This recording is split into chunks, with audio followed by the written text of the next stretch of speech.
आज जो topic discuss करने वाले हैं वो आज हम पढ़ेंगे अमलगमेशन। ये बहुत इंपॉर्टेंट टॉपिक है आपका बीकॉम में, अमलगमेशन। देखिए अमलगमेशन जो चैप्टर है आपका, इस चैप्टर में तीन तरह की बात हो जाएगी। अमलगमेशन भी है, एब्जॉर्प्शन भी है और एक आपका एक्सटर्नल रिकंस्ट्रक्शन भी है।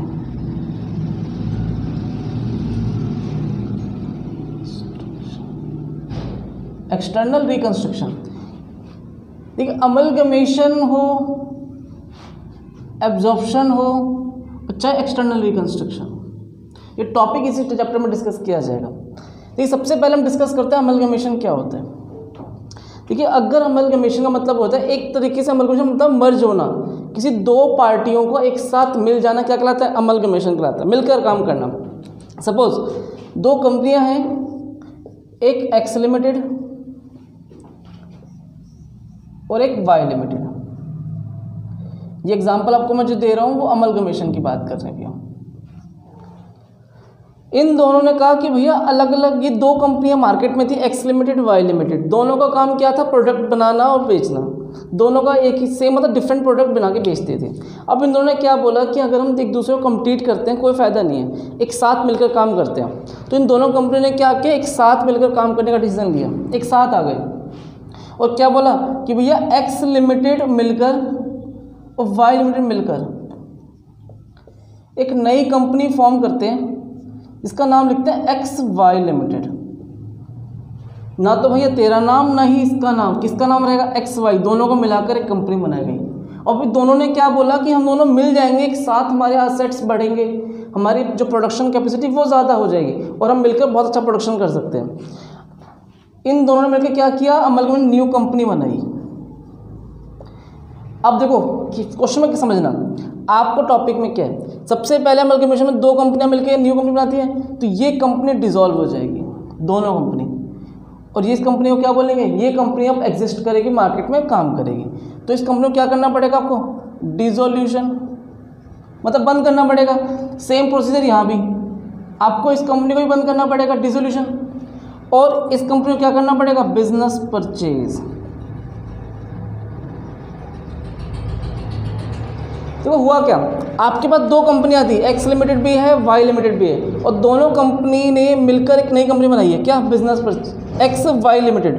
तो ये जो न्यू कंपनी अब ये एग्जिस्ट रहेगी, ये काम करती रहेगी, प्रोडक्शन करेगी। अब इन दोनों की जो आइडेंटिटी वो खत्म हो जाएगी, इन दोनों क्या कर देंगे? डिसॉल्व कर देंगे। तो ये जो टॉपिक था आपका, कौन सा टॉपिक था ये? अमलगमेशन। क्यों? इसमें दो कंपनी आपस में आती है, मिलकर एक नई कंपनी फॉर्म करती है और काम करना स्टार्ट करते हैं, मर्ज हो जाती है। इसे कॉपी करो। देखिए इसके बाद जो हम डिस्कस कर पढ़ेंगे अब्जॉर्प्शन। देखो अब्जॉर्प्शन में क्या है, जैसे एग्जांपल देखना, एक छोटी कंपनी है एक्स लिमिटेड, इस बार थोड़ा नाम चेंज कर लो, ए लिमिटेड कर दो इसे। और एक बहुत बड़ी कंपनी है बी लिमिटेड। एक छोटी कंपनी है और एक बहुत बड़ी कंपनी है। अब देखो इसने क्या बोला, बी लिमिटेड ने ऑफर दिया ए लिमिटेड को, क्या बोला कि एक काम करते हैं कि तो तुम अकेले काम करती हो, वो काम मेरे साथ मिलके करो। इससे क्या होगा, मतलब छोटी कंपनी को अपने साथ लाने की कोशिश कर रही है। इसे क्या बोलेंगे हम? एब्जॉर्प्शन। ए लिमिटेड की जो कंपनी है वो किस में शामिल हो जाएगी? अब बी लिमिटेड में। क्या मतलब है यहाँ पर? टेक ओवर, कि भैया एक बड़ी कंपनी ने एक छोटी कंपनी को क्या कर लिया है? टेक ओवर कर लिया है, उस कंपनी को ही खरीद लिया पूरा, कि भैया अब तुम्हारी आइडेंटिटी खत्म, ए लिमिटेड नहीं रहेगी, अब तुम्हें मेरे नाम से काम करना पड़ेगा, बी लिमिटेड। अब तुम्हें मेरे पास आके शामिल होना पड़ेगा। तो अब केवल यहाँ पर क्या करना है आपको? एक ए लिमिटेड को डिसॉल्व करना है। क्यों? क्योंकि जो कंपनी की आइडेंटिटी को खत्म, वो कंपनी अब खत्म हो चुकी है और किस में शामिल हो गई है? बी लिमिटेड के पास हो गई है। तो बी लिमिटेड क्या बन जाएगी? Business purchase. तो एब्जॉर्प्शन वाले केस में आपने क्या देखा है कि यहाँ पर दो कंपनियां नहीं मिलती है, यहाँ पर एक कंपनी दूसरी कंपनी को टेक ओवर कर लेती है। जो छोटी कंपनी होती है वो बड़ी कंपनी में शामिल हो जाती है। तो बड़ी कंपनी ने क्या किया? छोटी कंपनी को टेक ओवर कर लिया, तो छोटी कंपनी खत्म और वो किस में शामिल हो गई? बी लिमिटेड में शामिल हो गई है। आपने कई एमएनसी में पढ़ा था, जब इसके पहले भी 11th-12th में बेसिक पढ़ा था, आपने क्या देखा था कि जो बड़ी कंपनियां होती है, एमएनसी कंपनियां होती है, डोमेस्टिक कंपनी को आगे टेक ओवर कर लेती है। क्या कहती है कि भैया हम इन्वेस्ट करेंगे, आपकी कंपनी को काफ़ी टर्नओवर बढ़ाएंगे और आपको क्या करना है, मेरे लिए प्रोडक्शंस करना पड़ेगा। तो बस इसी तरीके से तो एब्जॉर्प्शन वाले केस में छोटी कंपनी ख़त्म और बड़ी कंपनी बिजनेस परचेज बन जाती है। एंट्री बिल्कुल सेम रहेगी, कॉन्सेप्ट सेम रहेगा, बस फ़र्क क्या है, यहाँ पर 2 कंपनियाँ मिल जाती है, यहाँ पर एक कंपनी दूसरे में शामिल हो जाती है। अब डिस्कस करेंगे एक्सटर्नल रिकंस्ट्रक्शन। पहले से कॉपी करो। देखिए एक्सटर्नल रिकंस्ट्रक्शन, सपोज यहाँ पर एक कंपनी है ए लिमिटेड और ए लिमिटेड कंपनी के पास इसकी जो गुडविल है मार्केट में थोड़ा सा डाउन होता जा रहा है, सेल कम होता जा रहा है, इसकी लायबिलिटी बढ़ती जा रही है। ए लिमिटेड क्या करना चाहती है, ये अपनी कंपनी को किसी और नाम से रिप्रेजेंट करना चाहती है। इसे क्या बोलेंगे हम, एक्सटर्नल रिकंस्ट्रक्शन। देखो रिकंस्ट्रक्शन 2 तरीके का है, एक तो इसे अपने इंडिविजुअल चैप्टर में पढ़ा था, इंटरनल रिकंस्ट्रक्शन और एक्सटर्नल रिकंस्ट्रक्शन। इंटरनली में क्या पढ़ा था कि भैया उसने अपनी कंपनी को एकदम मॉडिफाई कर दिया, शेयर्स की वैल्यू बढ़ा दी, किसी में कम कर दी, डिवेंचर्स की वैल्यू कम कर दी, असेट्स की वैल्यू में चेंज कर दिया। तो लेकिन इस बार क्या एक्सटर्नल है, ए लिमिटेड जो कंपनी थी ये कहती है ए लिमिटेड कंपनी की जो आइडेंटिटी है अब वो ख़त्म करना चाहते हैं मार्केट में। अब ये इस नाम से नहीं काम करना चाहते हैं, इसे डिसॉल्व करना चाहते हैं। अब यही जो सेम कंपनी है वो कहती है भैया हमें ए लिमिटेड के नाम से काम करना चाहते हैं, इसे क्या बोलेंगे, बिजनेस परचेज। तो हुआ क्या इस क्वेश्चन में, कंपनी एक ही है, बस नाम क्या है, उसने अपनी आइडेंटिटी खत्म कर दी और नई नाम से, जो नई पहचान से अपने काम को स्टार्ट किया। क्यों, क्योंकि उसे लगता था कि इस नाम से उसकी जो वैल्यू थोड़ी मार्केट में कम हो चुकी है, उसका लॉस ज़्यादा हो रहा है, प्रॉफिट गुडविल बढ़ नहीं रही है। अब उसने क्या किया, अपना एक्सटर्नल रिकंस्ट्रक्शन स्टार्ट किया है, कंपनी को डिसॉल्व करके नई कंपनी स्टार्ट किया, क्या, ए लिमिटेड। बट सेम रहेगा, सब कुछ सेम रहेगा, बस क्या है जो कि आइडेंटिटी थी पहले वो खत्म हो जाएगी। तो इसे क्या बोलेंगे, एक्सटर्नल रिकंस्ट्रक्शंस। इसे लिखो। देखिए इसके बाद हमें जो डिस्कस करना है, बिजनेस परचेज।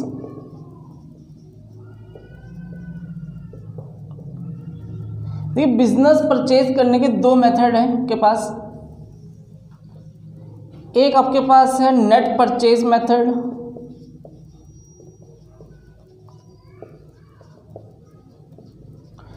इससे आप नेट परचेज मेथड भी बोल सकते हो, टोटल परचेज मेथड भी बोल सकते हो। और एक आता है नेट असेट्स मेथड। देखो नेट परचेज मेथड ये क्या कहता है कि आपने दूसरी कंपनी को जो खरीदा है, परचेज किया है, उसकी नेट परचेज वैल्यू क्या लगाई है। कॉमन सी बात, आपने किसी कंपनी को खरीदा है तो उसकी वैल्यू क्या लगाई, 400 करोड़, 300 करोड़, 200 करोड़, 2 करोड़, 500, कुछ तो वैल्यू लगाई। आपने उसके मालिक को कितना पैसा दिया, क्या कहलाएगा वो, नेट परचेज मेथड।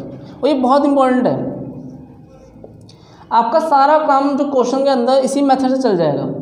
लेकिन सपोज आपको क्वेश्चन में नेट परचेज वैल्यू नहीं पता है, आपको कहाँ जाना पड़ेगा फिर, नेट असेट्स मेथड, कि आपके पास कितने असेट्स की वैल्यू के हिसाब से आपको पैसा देना है, परचेज करना है।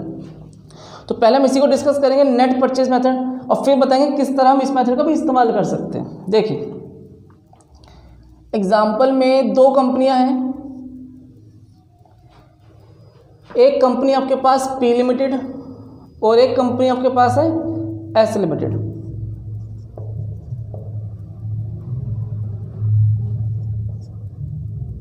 एल लिमिटेड ले लेते हैं। अब देखो पी लिमिटेड के पास इक्विटी भी है, प्रेफरेंस शेयर भी है, डिवेंचर्स भी है, डेटर क्रेडिटर्स भी है और लोन वगैरह भी है। ये आपके पास एक एल लिमिटेड ने क्या किया, एस पी लिमिटेड को टेक ओवर कर लिया है। क्या किया जा रहा है, टेक ओवर। तो आपको पूरा क्वेश्चन समझ में आ गया कि भैया एल लिमिटेड ने पी लिमिटेड को टेक ओवर कर लिया है। टेक ओवर कर लिया मतलब क्या, कौन सा केस बन गया, ये एब्जॉर्प्शन का केस है।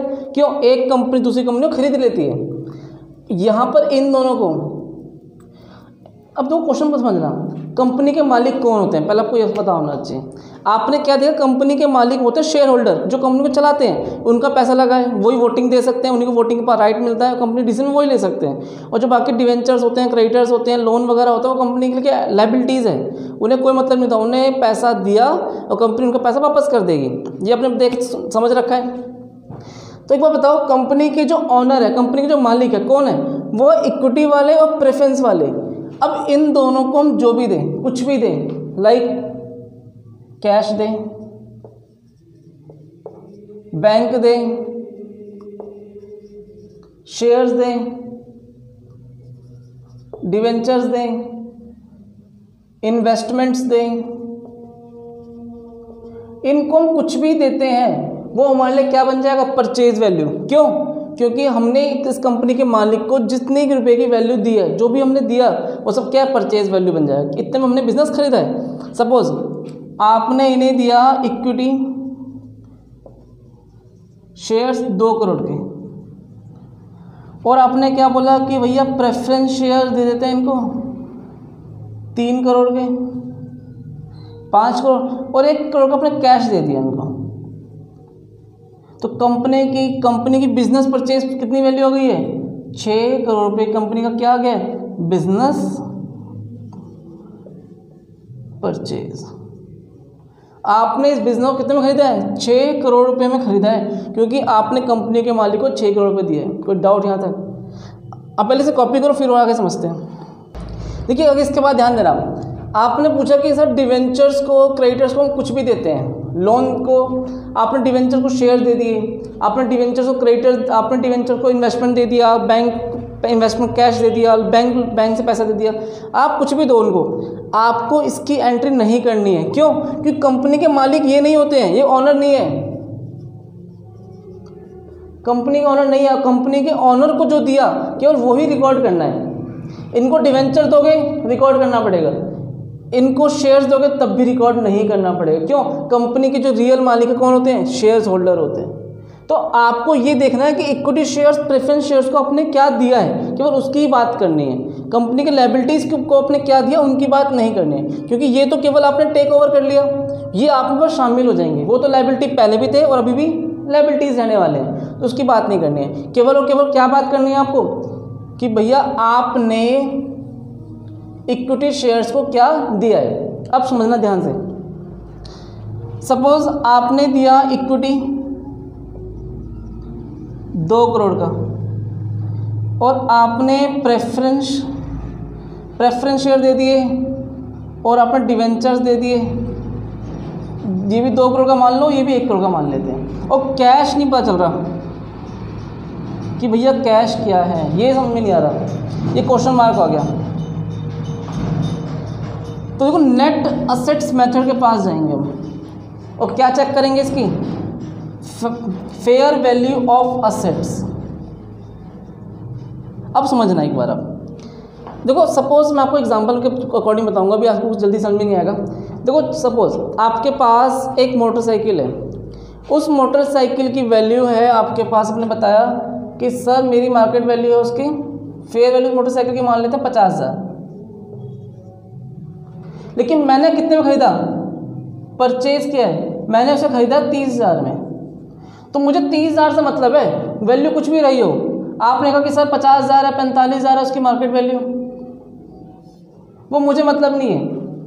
मैंने कितने में खरीदा आपकी स्कूटर मोटरसाइकिल को? 30,000 में खरीदा है। तो जितने में हम खरीदते हैं वो बात करते हैं यहाँ पर। अब खुद भी देखो, आपने कोई चीज़ खरीदी, कितने में खरीदी वो बताओगे ना, वो बताने वाला क्या कहेगा कि सर ये तो 1 लाख की है, ये 1.5 लाख की है, 2 लाख की है, लेकिन आपने कितने में खरीदा वो बताइए। तो बिजनेस परचेज में भी यही ध्यान देना पड़ता, कितने की वैल्यू थी वो मतलब नहीं है, आपने कितने में उसे दिया, कितने में खरीदा, वो ज़्यादा ज़रूरी है। अब ध्यान देना, देखो fair value of asset, suppose fair value of asset से 4, इसे मान लेते हैं 10 करोड़ मान लेते हैं कि भैया आपके पास कंपनी के अंदर जो असेट्स है उनकी फेयर वैल्यू कितनी है? 10 करोड़। और ऐसी fair value of liabilities, outside liability कितनी है? 3 करोड़। कितना आ जाएगा आपके पास ये डिफरेंस? 7 करोड़।